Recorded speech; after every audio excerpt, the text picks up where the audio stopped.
कल्पना कीजिए, एक ऐसा प्राणी जिसकी सांस में जहर है, जिसका स्पर्श मृत्यु है, जिसकी आंखों में समूचा ब्रह्मांड समाया है। और फिर कल्पना कीजिए कि उस प्राणी को खुद महादेव ने अपने गले में धारण किया। क्यों? क्योंकि वो कोई साधारण सर्प नहीं था, वो था वासुकी, नागों का राजा। वो सर्प जिसने एक बार अपना पूरा शरीर रस्सी की तरह दे दिया ताकि देवता और असुर मिलकर सृष्टि को बचा सके। वो राजा जिसने असहनीय दर्द में भी मुंह नहीं खोला। वो भक्त जिसके बारे में खुद भगवान कृष्ण ने गीता में कहा, सर्पों में मैं वासुकी हूं। लेकिन दोस्तों, वासुकी की कहानी सिर्फ समुद्र मंथन तक नहीं रुकती। उनकी कहानी में है एक कठोर तपस्या जिसने शिव को पिघला दिया, एक श्राप जिसने पूरी नाग जाति को तोड़ दिया, और एक ऐसा त्याग जिसे तीनों लोगों ने याद रखा। क्या वासुकी सिर्फ एक सर्प थे या एक दर्शन, एक जीवन सत्य? आज की इस यात्रा में आप जानेंगे वासुकी की वो कहानियां जो ग्रंथों में दबी रह गईं, वो सच्चाइयां जो आपकी अपनी जिंदगी से सीधी जुड़ती हैं। तो बने रहिए हमारे साथ, क्योंकि ये सिर्फ एक कहानी नहीं, ये उस राजा की गाथा है जिसने खुद को मिटाकर दुनिया को बचाया।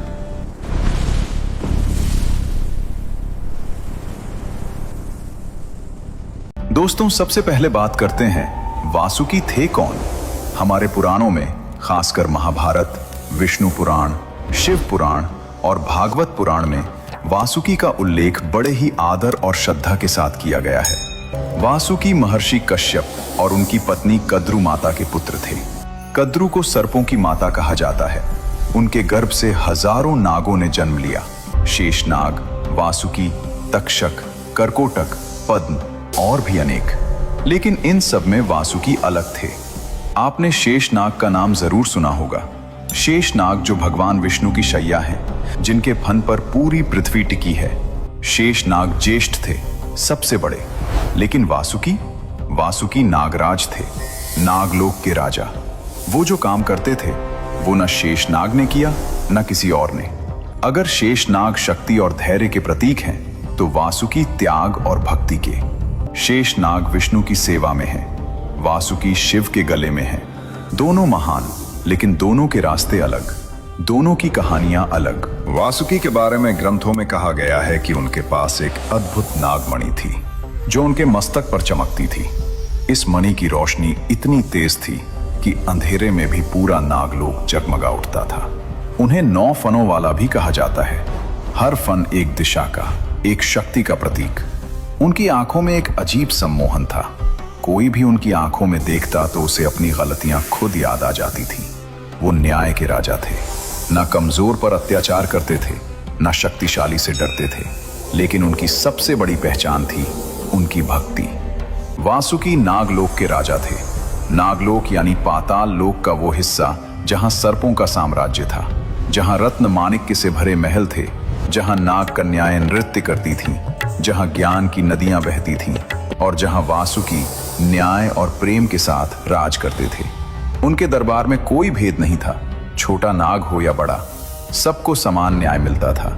यही उनकी महानता थी, यही उनका धर्म था। लेकिन दोस्तों, वासुकी की असली कहानी की शुरुआत होती है उस तपस्या से जो उन्होंने भगवान शिव के लिए की थी।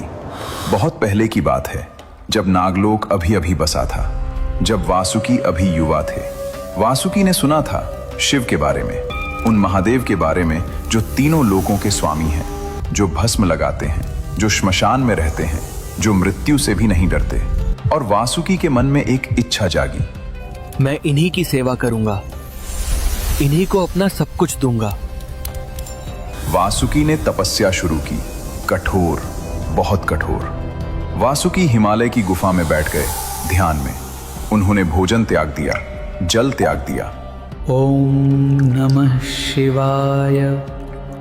दिन बीते, महीने बीते, साल बीते। जंगल में तूफान आए, बर्फ गिरी, धरती कांपी, लेकिन वासुकी नहीं हिले। उनके शरीर पर दीमके चढ़ गईं, लेकिन वो नहीं हिले। उनके चारों ओर जंगल की आग लग गई, लेकिन वो नहीं हिले। बस एक ही नाम, शिवत शिवत शिव। और फिर एक दिन वो पल आया। जमीन हिली, आकाश गरजा और वासुकी के सामने प्रकट हुए भगवान शिव। जटा में गंगा, माथे पर चंद्रमा, गले में रुद्राक्ष, आंखों में एक अजीब शांति। शिव ने वासुकी को देखा, मुस्कुराए और बोले, वासुकी, तुम्हारी भक्ति ने मुझे यहाँ खींच लिया। मांगो, क्या चाहते हो? वासुकी ने आंखें खोली, शिव को देखा और बोले, प्रभु, मुझे कुछ नहीं चाहिए, बस इतना कि मैं हमेशा आपके पास रहूं, आपकी सेवा में। शिव एक पल के लिए चुप रहे और फिर बोले, तथास्तु, आज से तुम मेरे गले के आभूषण बनोगे। दोस्तों, सोचिए इस पल को, जो भगवान तीनों लोकों के स्वामी हैं, जिनके पास देने को सब कुछ था, धन, शक्ति, अमरता, और वासुकी ने मांगा क्या? बस सेवा का अधिकार। यही सच्ची भक्ति है, जो मांगता नहीं, जो देता है। और शिव ने भी इसे समझा, इसीलिए उन्होंने वासुकी को ऐसा स्थान दिया जो किसी देवता को नहीं मिला, खुद अपने गले में।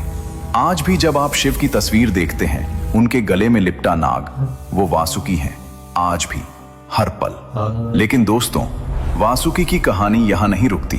अब आने वाला था वो दिन जो वासुकी की असली परीक्षा था। वो दिन जब उनकी जान दांव पर थी, जब उन्हें एक ऐसे काम के लिए हां कहनी थी जिसका दर्द शायद मृत्यु से भी बड़ा था।